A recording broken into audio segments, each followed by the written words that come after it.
right, we are back, and thanks for tuning in. Hopefully this is going to be a very interesting video, and we are going to talk about some modifications that I'm hoping to do to the bike. If you have not seen the bike as of yet, you can check out my channel.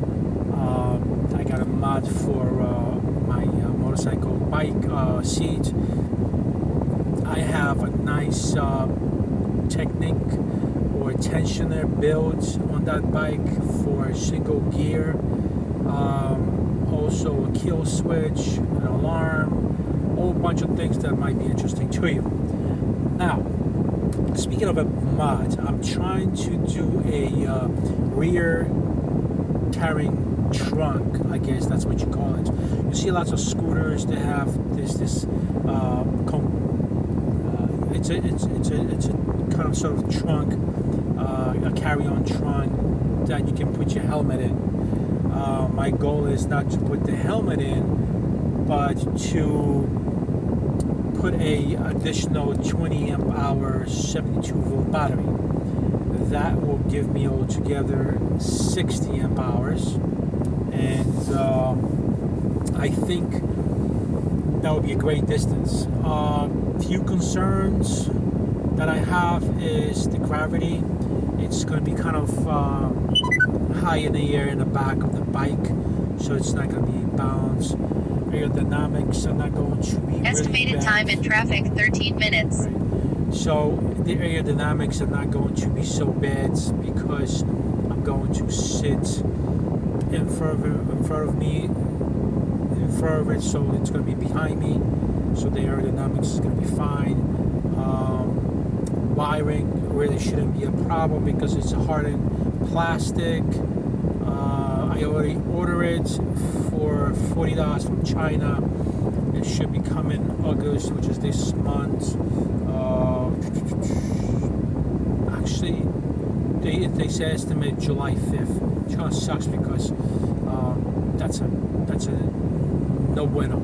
Anyway, speaking of that, so it apparently it's supposed to come with a full installation kit that includes the base to the component and the component itself, the storage itself. Measurements are a little bit bigger than the original battery that I'm trying to purchase. That battery, it's LG cells from US, California, built by a company, and they're asking $445 for 20 amp hours. Not cheap, still not expensive. It's okay. Not, it's coming from US, so I'm not really paying anything for shipping. So $445, it's the best offer, so he'll probably take it for $440, right? So that's that. Measurements are good. The component is going to be a little bit bigger what the batteries are. The battery is not as deep. I think it's 5-inch in depth, so that's not bad. Also, again, that will give me a 22 amp hours. I'm hoping of just piggy bank. Well, I got to do parallel connection, so we'll work with that. And the battery that is coming also somewhere in August is with Anderson Connections. I emailed the China supplier. They kind of misunderstood what I meant. They thought I was talking about the BMS and the amps when I was talking about 175 amps and this and that. In reality, if you look at Anderson connectors, they come are something 50s and 150, 175, whatever. It tells you the amperage that the wires are able to hold, where they're not going to melt. So I think the one they're sending me will be 50 amps, which I really haven't seen one with parallel connection. It's not really going to be a problem to do it myself.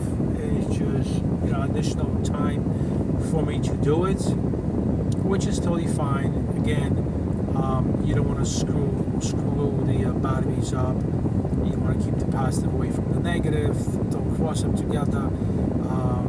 And easy said than done, because excuse my French, fucked up a couple of controllers like that, where I touch positive, negative, and it just fucking burned the hell out. But speaking of that, I'm gonna be trying to very, very careful with that, and also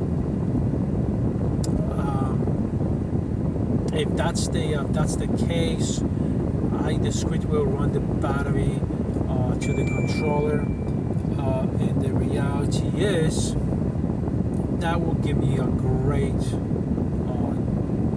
range, distance of travel. 60 amp hours is humongous. If I keep it at 35 miles an hour, it's good speed, safe enough, safe to react to anything on the road, on the streets, while riding the bike, and great distance. Lots of people claim with 40 amp hour, 72 volt battery, you can already get great range with it. So I'm hoping for the best. Definitely when I get the battery, I will definitely do a range test. But not necessarily top speed, because it's like, where the hell are you going to go top speed 55 miles an hour for whatever an hour, you know what I mean? So probably would do a mix, up and down the hills and things like that. But that's the main goal, that's the main idea right now, is to build or attach the rear components. I have a bracket coming over. That bracket was $40. It's steel. It's supposed to be very sturdy. And the way I'm originally thinking of attaching it is with the 2 hex screws in the back where I have my tail lights. That's also a holder for a seat. And those screws are very long, so I won't have a problem of attaching that bracket there. There might be some modifications, of course, going, and when the battery is not being used, it could be a good point for my son to sit in the back behind me and hold me tight. I can buy a very nice cushion and do it that way. And I was thinking already of putting pegs somewhere on a bike. So that would be one. If I don't travel a long distance, I don't have to use the second battery.